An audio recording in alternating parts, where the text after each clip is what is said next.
nesse mês de outubro, se não fosse o professor Rivaio, um pedagogo respeitado em toda a Europa, provavelmente não teríamos outra pessoa que talvez assumisse o papel, porque foi mais do que renunciar à própria personalidade. Ele, que era um homem tão respeitado, benquisto, que era um professor, na verdade, deixa a sua importância para, através do pseudônimo Allan Kardec, revolucionar o coração das pessoas. Ali iniciava-se a tarefa, e não poderia ter sido feita por outro que não ele, porque era um pesquisador incansável. Imagine se fosse eu ou um de vocês, 2 ou 3 comentários, 4 ou 5 médiuns, e nós daríamos a tarefa por encerrada. Isso nunca aconteceu com ele. Viajou a todos os lugares. Procurou interpretar todas as manifestações espirituais que podia. Conheceu os médiuns mais necessitados e os mais promissores. E através de 2 meninas, 2 irmãs tão jovens, que só tinham essa tarefa, porque depois se casaram, foram viver suas vidas, ele inicia essa coisa extraordinária que era formatar perguntas. Imagine o cuidado disso. Imagine a preocupação de englobar o máximo que pudesse de informações para que as pessoas vissem a doutrina que então surgia não simplesmente como uma filosofia de vida ou uma religião, porque na verdade a doutrina espírita assumiu o papel de religião muito aqui no Brasil. Mas era ciência. Era provado toda a relação do mundo fora da matéria com o mundo material. Hoje em dia, há determinadas qualidades que o professor Rivaio tinha que nós estamos esquecidos de também ter. No trabalho espírita, por exemplo, dentro das casas espíritas, é a aceitação das críticas que nos fazem, por exemplo. Ele nunca deixou uma crítica, uma observação, uma carta que recebesse contestando o seu trabalho que não tivesse a resposta mais nobre. E quem viu o filme sobre a vida dele se lembra, houve um momento em que Amélie, a doce Gabi, sua esposa, teve que auxiliá-lo, porque ele fazia questão de responder a todos. Quando ele, através das obras como Céu e Inferno, livro magnífico, tão esquecido dos nossos estudos, tem a relação dos médiuns que recebiam almas suicidas. E ali, hoje parece uma tranquilidade, mas imagine você colocar que céu e inferno, na verdade, eram estados interiores da alma humana. Impensável. Ainda hoje causa espécie, imagine naquela época. Havia nele toda uma sabedoria de aceitar o outro, entender que o outro podia discordar e a confiança. Como ele confiava nas pessoas. E foi preciso que o seu último amigo o traísse, porque todos, é claro, o cercavam com elogios, com alegria, e o espírito de verdade nunca deixou que ele se iludisse. Alertou a ele de que até o último daqueles que o aplaudiam iria para os jornais e ele teria problemas. Acredito que ele nem tenha acreditado nisso, mas aconteceu exatamente assim. De repente ele se vê sozinho e sobrecarregado. Foram 13 anos de tarefa. Ele foi alertado muitas vezes pelos espíritos de que precisava ir mais devagar, mas como ir devagar? Se era preciso levar essa mensagem extraordinária. Então se acumularam as viagens. Ele precisava estar em contato com aqueles que começaram a surgir. Famílias inteiras que haviam passado por processos espirituais difíceis e que queriam relatar também as suas histórias. Um educador não podia ser outro, porque ele leva para a compilação de doutrina espírita todo um cabedal de disciplina que possuía.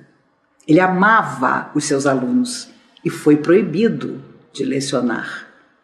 Porque hoje, quando você vai a uma festa, eu costumo sempre lembrar isso. Antigamente, e eu já estou na doutrina espírita há 48 anos, quando você chegava numa festa, a pessoa sabia que você fazia uma palestra, adolescente ainda, sobre doutrina espírita. Quem tinha coragem vinha perguntar alguma coisa, mas a maioria ignorava, achava aquilo uma bobagem. Eu tinha colegas de colégio que me achavam maluca. Mas hoje acontece o contrário. Se você vai a algum lugar, tem sempre alguém que quer te contar um sonho, que quer te contar uma história que aconteceu com a família, uma cadeira que ninguém senta desde que o dono da cadeira morreu. Tem sempre uma história para se contar. Antigamente, você falar que era espírita em público, e eu falo da década de 30, de 40, do século passado. Não estou falando da época de Kardec, não. Era complicado. Hoje, muita gente se ufana. Eu sou espírita. De cada 9 livros, eu já li 8. Cuidado nós devemos ter com os nossos comentários, porque é sinal de que a nossa vida está em transformação profunda.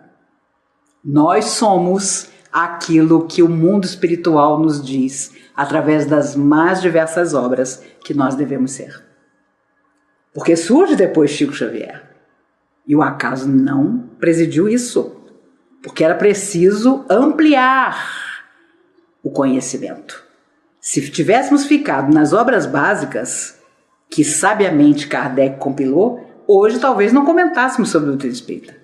Foram as obras que vieram através, principalmente da mediunidade de Chico Xavier, de Ivone Pereira, que nos fizeram abrir os olhos para realidades impensáveis. Daí a reação. Houve uma reação tremenda quando surgiu o Nosso Lar. O primeiro livro psicografado ainda no final da década de 40, início, na verdade, da década de 40, por Chico Xavier. Os próprios espíritos acharam aquilo uma fantasia doida. Ivone Pereira teve dificuldades com Memória Suicida, porque desde 1927 ela recebia mensagens de almas suicidas. E é claro, tudo era preparação para que mais tarde Camilo Castelo Branco, o grande escritor português, que se matou com um tiro porque tinha ficado cego e achava isso humilhante, pudesse psicografar essa obra ímpar, que é Memória Suicida. E quando eu digo isso, me lembro do Chico. Uma vez perguntaram, Chico, se tudo se perdesse na doutrina espírita, como é que nós começaríamos de novo? E com aquela simplicidade o Chico disse, olha, se houvesse um grande incêndio e tudo se queimasse, mas sobrassem as obras básicas, codificadas pelo mestre Lyonês, e Memórias de um Suicida, da querida Ivone Pereira, começaríamos novamente. Aquela simplicidade, aquela humildade do Chico. Muitas vezes, como médiuns que somos, nos falta humildade. Nós não queremos psicografar uma mensagem que diga apenas um amigo. Nós queremos que a pessoa se identifique. E se for uma pessoa que se identifica, mas é um nome não conhecido, já nos frustramos. Ainda achamos que mediunidade é quando você chega num lugar e começa a psicografar nas paredes, em desequilíbrio. E quantas vezes encontramos espíritas e percebemos pela própria atitude de encarar a doutrina espírita que, com certeza, há muito tempo não lê as obras básicas, não lê o livro dos médiuns, nunca leu Céu e Inferno.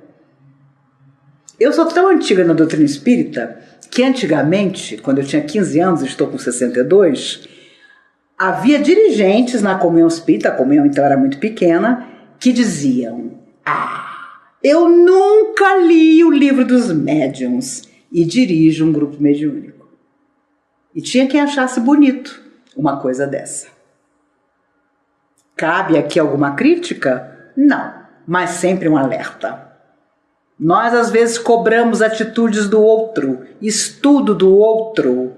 Se Kardec tivesse cobrado dos que estavam à sua volta alguma coisa, estaria perdido. Absolutamente sozinho. O sonho de Leon Denis era conhecer o professor Rivaio. E houve uma oportunidade em que Leon Denis vai à casa de Kardec para conhecê-lo. E haviam dito a ele geralmente fica no jardim da parte de trás da casa. Procure bater no portão que existe lá atrás, que com certeza o professor Rivaio vai recebê-lo. E Leon Denis foi e conta aos amigos espirituais que ele viu que o portão estava aberto e entreabriu o portão. Para sua surpresa, estavam no quintal o professor Rivaio, Kardec, e sua esposa, Amélie. Os dois estavam trocando juras de amor e ele havia pegado algumas frutas na árvore e concedia à esposa uma das frutas. Tirava da cesta para oferecer a ela. E Leon Denis ali ficou tão encantado com aquele recorte, aquela imagem de carinho entre os dois, que não teve coragem de bater no portão, de se apresentar. Fechou o portão devagar, foi embora. E os dois, Leon Denis e Kardec, nunca se conheceram pessoalmente. Inclusive, os espíritos contam que certa feita, Kardec perguntou aos espíritos: se eu tivesse recusado a tarefa, como vocês fariam? E os espíritos, com tranquilidade, mostraram a ele uma lista com 10 nomes de pessoas que o substituiriam. A primeira da lista, após Kardec, era Leon Denis. A verdade é que o mundo espiritual sabia que ele podia ter a opção de não aceitar. Como na nossa vida, tantas coisas acontecem, tantos convites felizes, mas nós podemos aceitar ou não. Livre-arbítrio é uma pilastra da doutrina espírita. Às vezes nos esquecemos disso. Só que o não compromisso cumprido cabe a nós levar. Agora parece tudo tranquilo, mas um dia, na verdadeira existência, nós vamos ter que explicar por que fomos omissos em determinados aspectos. E é óbvio, sabemos todos, que no mundo espiritual, antes de mergulhar na carne em mais uma vida, prometemos tudo, porque queremos o esquecimento que o corpo de carne traz. É confortável esquecer para recomeçar. Só que esse dia passa, o corpo físico perece e nós, almas eternas, vamos prestar conta dos nossos atos. Então é muito mais do que ser espírita, é ser um verdadeiro cristão, é saber que Jesus nos fez uma proposta irrecusável. E como diziam os espíritos a Kardec e a Chico, há para cada um de nós uma tarefa pessoal e intransferível. Então podemos ter um cargo de direção dentro da casa espírita, podemos convidar colaboradores para estar conosco, mas se o exemplo não vier de quem dirige, de quem fala, de quem doa a sua energia, até onde nós vamos? Quando nesse ano de 2020 estamos todos de joelhos pela pandemia no mundo inteiro, quando isso passar, quando uma vacina surgir que nos faça de novo poder estar abraçando, beijando as pessoas e convivendo com elas, nós vamos com certeza ser diferentes. Teremos que ser diferentes. As casas religiosas terão que ser diferentes. Porque a coisa que as pessoas mais vão querer é acolhimento. E será que nas casas espíritas nós realmente acolhemos? Será que quando a pessoa chega no auge do seu desequilíbrio, do seu desespero, ela sente que eu que a recebo me importo de verdade com ela? Tudo isso nos faz pensar. Porque cada carta, cada comentário que o jornal trazia para Kardec era de suma importância. Ele fazia questão de responder, de ponderar, de colocar as questões para que as pessoas diminuíssem, se não eliminassem, o preconceito que tinham. E é claro, muitas vezes na rua os amigos o paravam antes da tarefa para dizer a ele: mas como que você não tem ido às festas de Paris? A moda são as mesas girantes. Todo mundo vai à casa da senhora fulana, do senhor Beltrano, porque você precisa ver as coisas que acontecem. As mesas giram no ar, as cadeiras caem como se empurradas por uma mão invisível. E Kardec, ficou famosa essa frase, dizia: no dia em que me convencerem que uma mesa tem cérebro para pensar, coração para sentir, eu vou acreditar. Mas o dia dele chegou, quando uma querida amiga o convida para ir à casa dela, porque depois do jantar se reuniriam todos em torno de uma mesa para a comunicação que já acontecia. E ele tinha um respeito muito grande por essa amiga, era uma amiga chegada dele e de sua esposa. E ele resolve aceder ao convite. Para sua surpresa, houve um momento que o espírito que se manifestou aponta para ele e diz: para ti eu tenho uma tarefa. Imagine o que foi para uma pessoa convidada que estava ali por educação ser apontada para uma tarefa que significaria todos os anos que ainda viriam da vida dele. Será que quando nós chegamos à casa espírita, nós sentimos que alguém aponta o nosso coração? Será que nós que nos afirmamos admiradores e seguidores do professor Rivaio, conhecido como Allan Kardec, seu pseudônimo, ele que havia vivido tanto tempo atrás com esse nome, e ele usou, na verdade, o pseudônimo, até aconselhado pelo mundo espiritual, porque ele não queria que o Livro dos Espíritos fosse aceito cegamente pelo fato dele ser um pedagogo tão respeitável. Por isso, o pseudônimo Allan Kardec.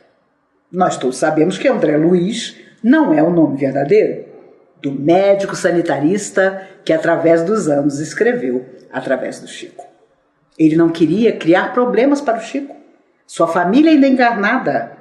Ele se lembrava de Humberto de Campos, cuja família processou Chico Xavier, levou Chico aos tribunais, não porque não acreditasse que era Humberto de Campos que escrevia através do Chico, mas porque queria o dinheiro da venda dos livros. E o Chico, que doava tudo, nunca pôde fazer isso. Por isso, durante um tempo, Humberto de Campos permanece na tarefa, mas passa a assinar Irmão X. Só tempos depois, uma vez serenada a situação, ele volta a assinar Humberto de Campos, o grande jornalista, um dos fundadores da Academia Brasileira de Letras. A verdade é que, se nós formos analisar a figura do professor Rivaio, veremos que o conteúdo da sua mente analítica era extraordinário, mas o seu coração também era.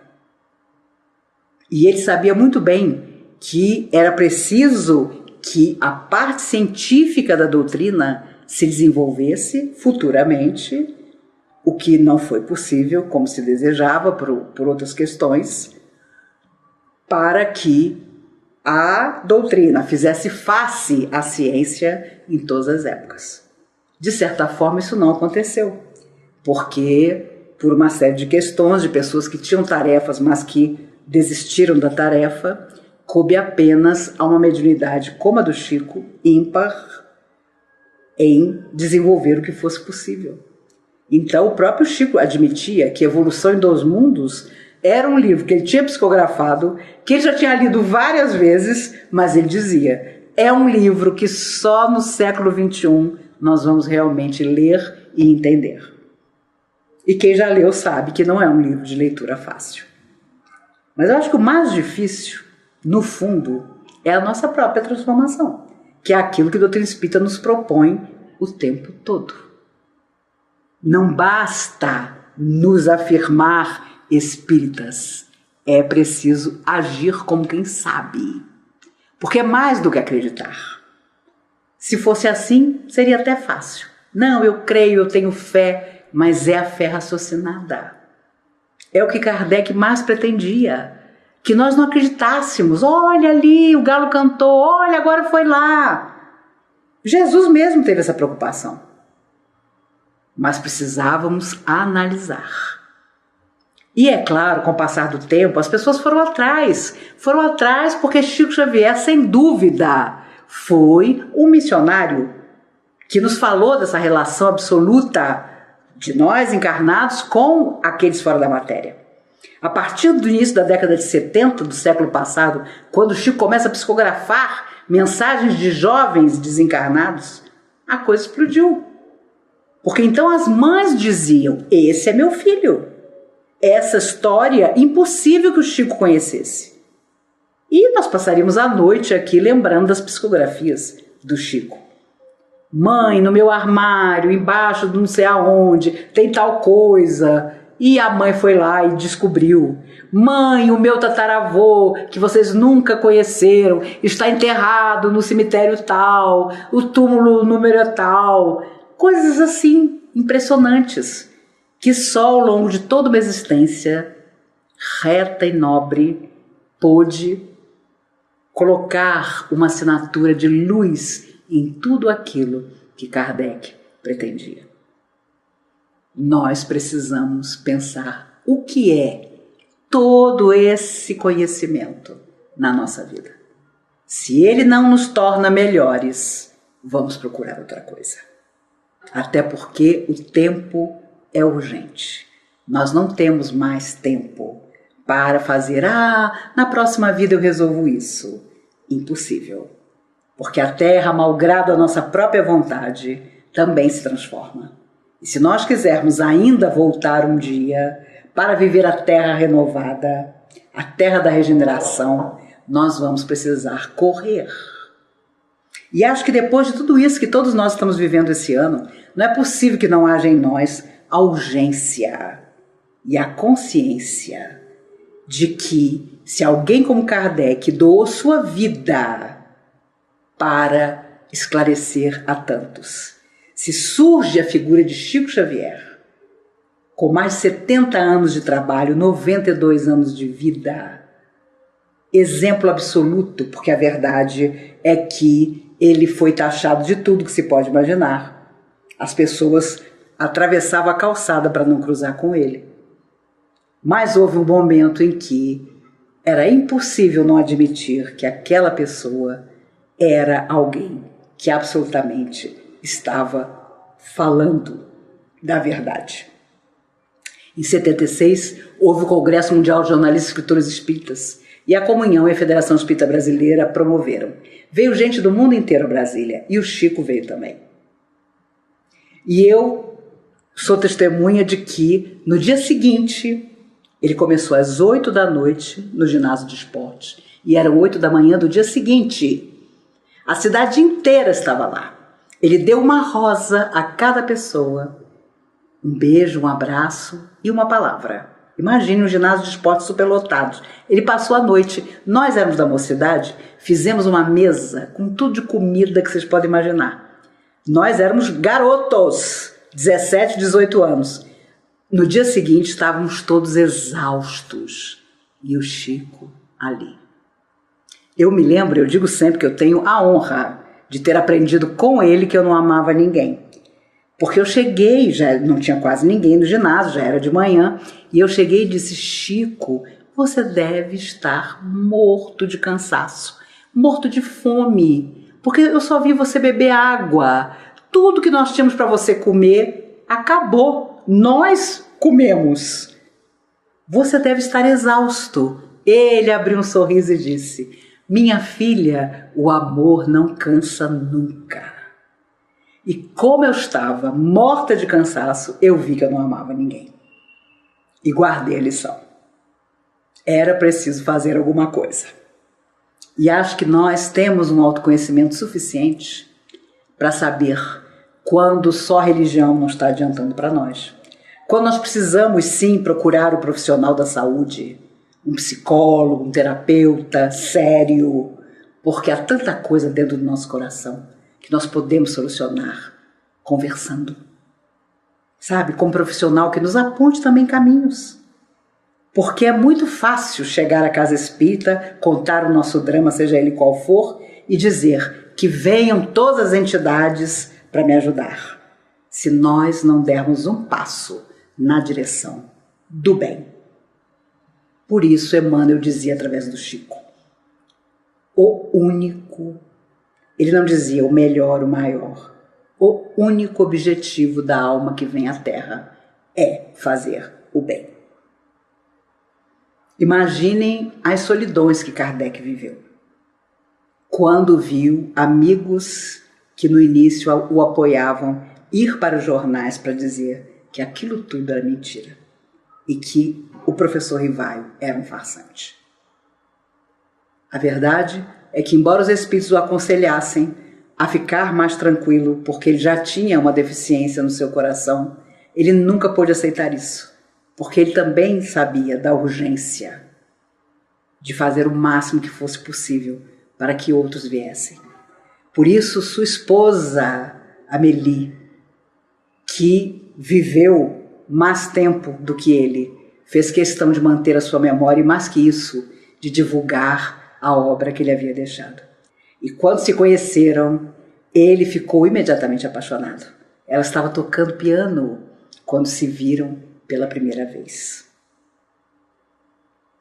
E os amigos espirituais contam que certa feita ele atravessou um momento muito difícil, de enorme desânimo. Os jornais o acusavam de tudo, antigos amigos reforçavam as histórias falsas, é claro. E ele foi até a janela. Era noite em Paris. Lá estavam as estrelas.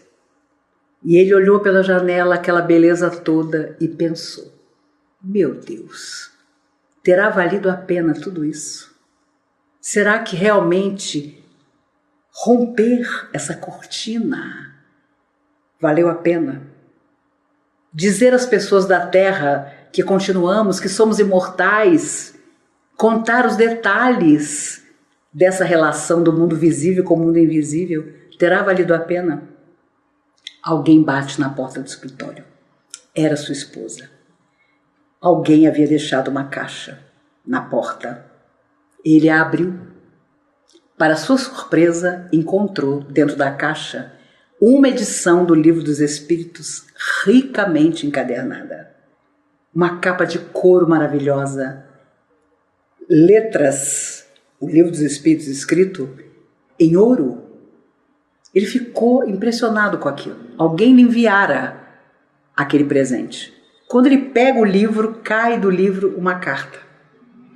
Ele pega a carta e, ao olhar o início do livro, a primeira folha, estava escrito: esse livro salvou minha vida. Leia-o. E ele reparou que o livro por dentro estava assim, como se tivesse ficado molhado e tivesse sido seco, embora a encadernação luxuosa.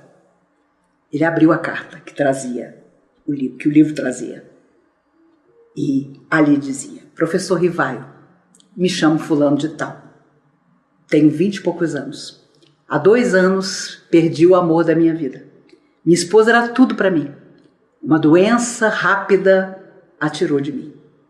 Eu fiquei tão desesperado que imediatamente pensei: vá com Deus, minha querida, eu vou me encontrar com você, porque eu vou tirar a minha própria vida. Não sei nadar. Fui à beira do rio para me jogar. Era madrugada, não havia ninguém, eu não seria socorrido.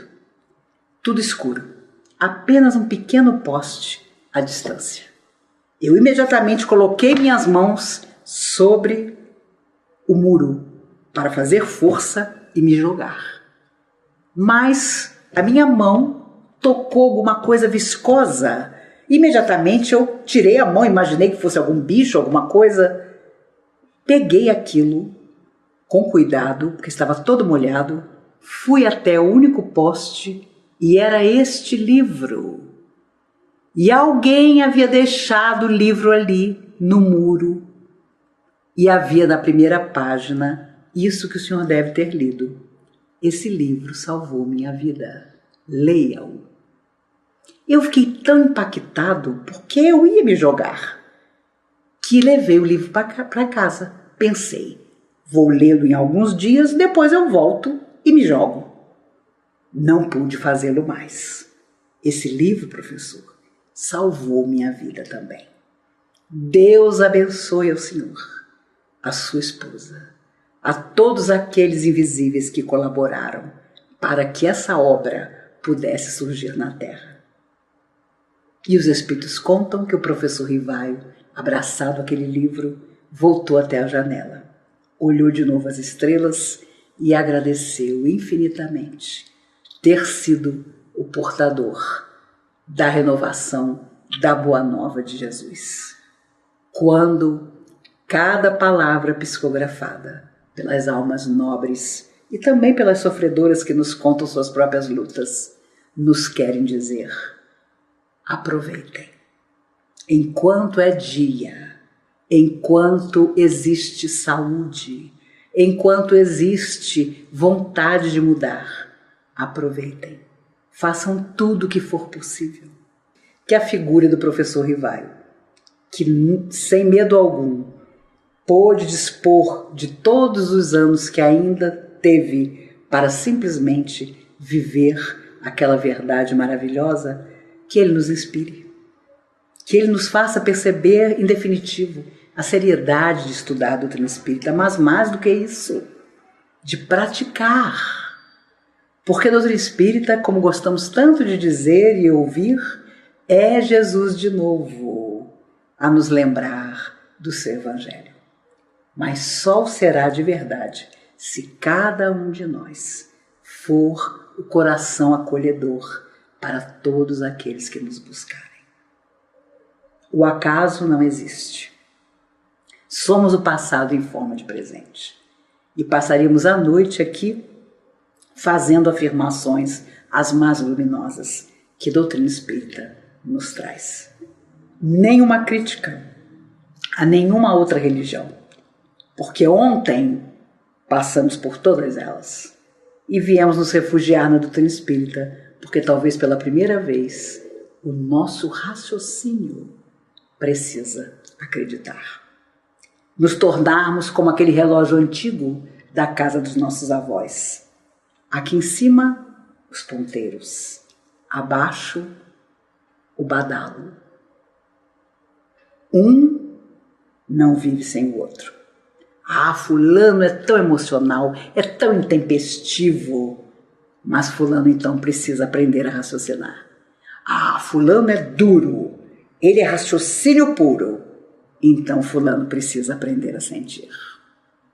E nessa dicotomia, nós precisamos, enfim, nos modificar. Eu tenho certeza absoluta que quando nos encontrarmos, todos vacinados futuramente, e nos abraçarmos, tanto eu como vocês estaremos ainda melhores do que estamos hoje. Porque é assim que deve ser. Porque não viemos simplesmente para ser felizes, mas para fazer os outros felizes. Seu Eurípides Bassanufo, o poeta de Sacramento, dizia através do Chico Xavier: primeiro sejamos bons, depois nós seremos felizes. Mas nós queremos tudo trocado. Achamos que a vida nos deve, quando nós temos que saber que viemos para transformar a vida em luzes e bênçãos. Por isso, alguém vem nos mostrar uma psicografia, ainda que não saibamos com certeza absoluta se foi mesmo aquele espírito que se comunicou, que deu aquela mensagem, vamos ler com respeito. Alguém chega e diz que é o maior médium do mundo, vamos dizer à pessoa que para sermos bons médiums precisaremos ser boas pessoas, generosos, amigos, cheios de esperança, da beleza que é você ter a casa que o seu coração um dia escolheu como uma usina, onde você vai dar o seu melhor, sabedor de que portas adentro da nossa casa estão os adversários de ontem, que são nossa família muitas vezes. Então, de que adianta a generosidade do trabalho no bem se somos ríspidos, rudes, grosseiros com os nossos familiares, com os nossos amigos, com os nossos idosos, com aqueles que, se Deus quisesse, seriam nossos filhos. Por isso, ainda que numa pandemia, isolados, lancemos o nosso olhar através da janela para todos aqueles que não têm nada e que, se Deus quiser, nós vamos encontrar futuramente para transformar. Não vai haver, tenho certeza, o mesmo olhar do ano passado para as nossas existências, porque nós vamos, enfim, mais do que saber, sentir sabendo. É acreditar sabendo porque se acredita. E é claro, não haveria a tarefa cumprida de Kardec se não fosse sua esposa, Amélie, a companheira que igualmente se esforçava para procurar junto a ele responder todas as questões e principalmente àqueles que o criticavam, que o condenavam. Ele fazia questão de respostas iluminadas. Em geral, nos afastamos de alguém simplesmente porque não sentimos afinidade com ela ou porque ela discorda de nós de alguma maneira. Essas pessoas Kardec jamais deixaria passar. Não deixemos também. Vamos todos nos unir no trabalho. Vamos imaginar que, sabedores de que ele é chamado de bom senso encarnado, que nós possamos ter o bom senso de imitar-lhe as qualidades. Não só ele, mas também a Chico Xavier, a tantos médiuns realmente comprometidos com o bem. E comprometermos-nos com o bem dentro de doutrina espírita é incansavelmente divulgar doutrina espírita. Emmanuel dizia através do Chico, no terceiro milênio, a maior caridade será divulgar doutrina espírita. Façamos isso. Mas não nos esqueçamos que a maior de todas as divulgações é a nossa própria mudança. É que os outros nos digam, meu Deus, eu te conheci, e você é outra pessoa, e se Deus quiser, melhor. Que seja nossa a palavra que conforte, que seja nosso o braço forte que vai apoiar alguém. Que seja a nossa esperança que possamos passar a tantos jovens que estão sem esperança nenhuma. Eu sempre achei, vou confessar para vocês, que depois da minha geração surgiria na Terra uma geração iluminada, mas ainda não aconteceu. Os jovens estão igualmente problemáticos e perdidos. O índice de suicídio entre jovens dos 15 aos 19 anos nunca foi tão alto, não só no nosso país, no mundo inteiro. Porque parece que essas pessoas vieram para a Terra sem terem se preparado de verdade. Queriam tanto vir que se esqueceram que era preciso acreditar. Que nós possamos acreditar, seja no que for, principalmente na nossa própria força, em nós mesmos. Kardec estudou tudo, pesquisou tanto e descobriu que não eram bem as mesas que giravam porque tinham cérebro e coração. Eram todas as forças do amor e da luz que ali estavam para dizer a cada um e o utilizaram para isso.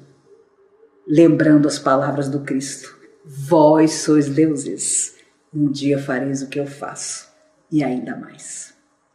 Nessa condição, que o Mestre amado seja o eterno condutor dos nossos destinos. Que homenageando o professor Rivaio, que doou a sua vida, a sua inteligência, tudo que tinha de bom para que a obra surgisse. Homenageando a todos aqueles que anonimamente foram médiuns do bem, porque estenderam amor e luz a quem precisava. Não importa que não fossem espíritas, eram principalmente fiéis seguidores de Jesus. Sejamos também. Tenho certeza que o futuro nos trará ainda muitas realizações e que um dia, no mundo espiritual, quando todos nos reencontrarmos livres da matéria, com que saudade vamos lembrar de todas as vezes que a vida nos disse não, para que nós encontrássemos saídas mais perfeitas para as nossas aflições. Bem-aventurados os aflitos, disse Jesus, que nós possamos, uma vez felizes, fazer com que todos os aflitos possam encontrar novos caminhos. Que Kardec seja sempre homenageado, porque nos tornamos pessoas melhores, não simplesmente lendo as obras básicas, mas relendo infinitas vezes, e sabedores de que introjetar tanto conhecimento maravilhoso significa nossa responsabilidade maior. Que todas as forças do bem nos abençoem, nos protejam, sigamos todos juntos em pensamento para os anos que ainda nos aguardam de profundas realizações pessoais e coletivas. Abracemos a todos e àqueles que porventura não nos entenderem, entreguemos ao tempo. Se amigos nos deixaram, como fizeram os amigos de Kardec, aguardemos outros. A vida trará outros amigos, com quem poderemos exercitar o nosso carinho maior. Que o Cristo amado nos abençoe e nos guarde, hoje e sempre. E até o nosso próximo encontro.